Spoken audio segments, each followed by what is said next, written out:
You may be in a position where you only recently woke up from living a passive life. You've seen all these bad habits you've been doing, how you haven't been living true to your potential, and so now you want to overcome your bad habits, completely get rid of them from your life and replace them with good ones. But when starting anything, especially something as big as changing the very thing you do in your day-to-day life, it is difficult. It was certainly difficult for me when I was starting, as I didn't know what thoughts I should be having, or what feelings I should be having towards all of these bad habits. And if you can relate to what I just described, be glad, because that is what this video is all about.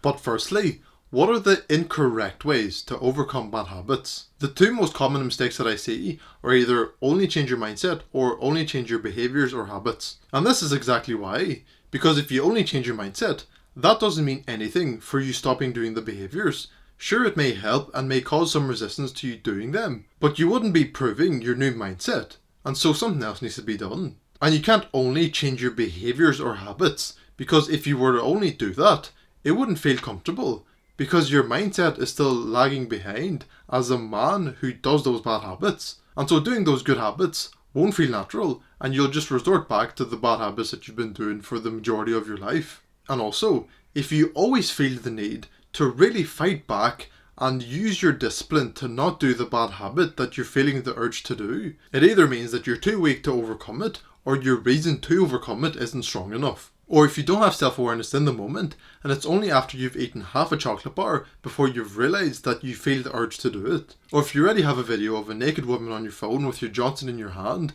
before you realise that you feel the urge to watch porn. That will either mean that you're still too weak to overcome that habit, or your reason to overcome it is too weak. So the most effective and efficient way to overcome your bad habits is a strong mix of changing your mindset and changing your behaviour/habits. Because only one of them things will barely help, if at all. But if you do both of those things, it creates a positive feedback loop. Because if you change your mindset to a man who doesn't do bad habits and does good habits instead, and then actually go out and do those good habits and try your best to not do the bad habits, that will send confirmation to your brain saying that this new mindset about yourself is true. So of course keep thinking that, so nothing needs to change. So you keep doing that as much as you can, and especially on the days that you're feeling good. Because on the bad days, you're of course not going to be feeling good, and the urge of indulging into those bad habits will be much stronger.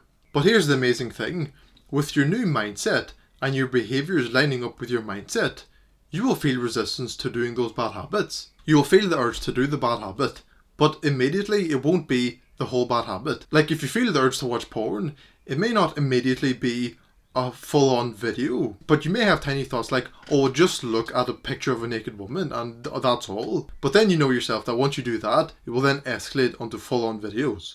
But you will get the thought of doing a little bit of the bad habit, and it will be masked in such a way that it won't seem very harmful. But you know yourself that it is harmful, and so at the same time, you will get the thought that you don't actually want to do the habit that much, because it's more important that you keep improving yourself, and you don't waste energy by watching porn, playing video games, so you don't feel bad after eating junk food. That conflict between the two ideas will come up, and it's up to you to pick the right choice. And it's absolutely vital that you make that choice quickly, because the more you entertain the thought of doing the bad habit, it won't seem as bad, and your brain will just cope and say that, oh, it's okay to watch a little bit of porn, or it's okay to play a little bit of video games, eat a little bit of junk food, waste some time doing this because you've done so much already. And if you give in and do a little bit of it, it will turn into more. And then more and more, and then after you know it, you've spent so much time and so much energy doing this bad habit.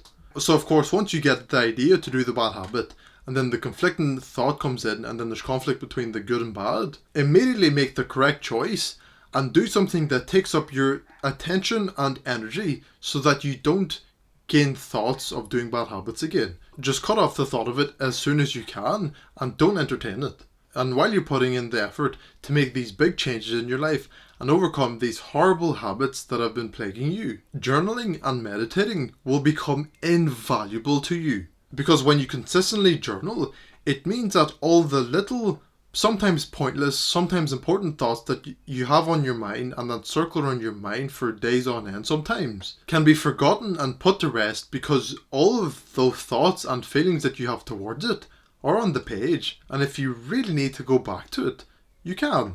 and you don't need to keep thinking about it. Which is actually the exact same reason on why you shouldn't keep taking notes when you're trying to learn something. Because when you learn something new that you like, or just see something interesting, you're going to keep thinking about it. And the more you keep thinking about it, the more able you'll be to link it to other information and facts that you already know. And the more you link it to all of the things that you already know, the more ingrained it becomes in your head. But that can only happen if you think about it. If you write it down, you won't need to think about it because your brain understands that that information doesn't need to be thought about. Because if you need to go back to it, it'll be on the page. And in addition to journaling, meditation is just as important. Because of course meditation trains you to think in the moment and live in the present, not think about what happened before or what you're going to do in the future. And I think any normal meditation technique that you do that makes you think of the present and isn't any spiritual bullshit will help you tremendously. Because if you're focusing on your breath, or you're focusing on the sensations that you feel in your body, or if you're focusing on the tension that you feel somewhere in your muscles, or if you focus on the contact that you have with the surface that you're sitting or laying on, all of those things make you think of right now. And so as soon as you get an urge to do something, no matter what it is, you're going to notice it. And because you've noticed it, before you feel an overwhelming urge to do it, you will be able to take a second and think if it's worth it. And of course, all of the time, it will never be worth doing the bad habit. And undoubtedly, the most important thing when it comes to changing your life for the better, or just doing different and better things in your life, is purpose. A why. A reason behind all of the discomfort and stress and overwhelming thoughts that you're going through. Because your purpose to overcome the bad habits in your life is more important than your bad habits. Because if your bad habits were more important, you wouldn't be watching this, and you would be doing them instead. So if your purpose is strong enough for you to click on this video and watch it this far, then you very well may already have a strong enough purpose to meditate and journal and overcome your bad habits already. But if you don't, understand that the millions of men who are plagued by the bad habits of watching porn, playing video games, acting feminine by relaxing all day, or just binging on junk food, they are all incredibly depressed and possibly suicidal. And they are depressed and suicidal because they're doing these bad habits because they're supposed to give pleasure and a feeling of well-being, but they get that feeling and then it goes away, and then they feel worse. And they don't understand why they feel so bad, so they do it more and more, and they just sink deeper and deeper into this rabbit hole of awful habits. And in addition to that, you wouldn't want to associate with and be in a room full of people who jerk off every day. You wouldn't want to associate with and be in a room full of people who binge junk food every day. You wouldn't want to associate with and be in a room full of people who play 10 hours of video games per day. And you wouldn't want to associate with and be in a room full of people who spend all day relaxing and think that it's good to relax and think that it's okay to act in this feminine way every single day. And so you now have exactly what you need to overcome your bad habits. And understand that if a month passes and you're still not making any progress, that is entirely your fault because you have all the information that you need. And if this video has helped you, make sure you subscribe because it really helps a ton. Put in enough time and attention because that will make anything into reality.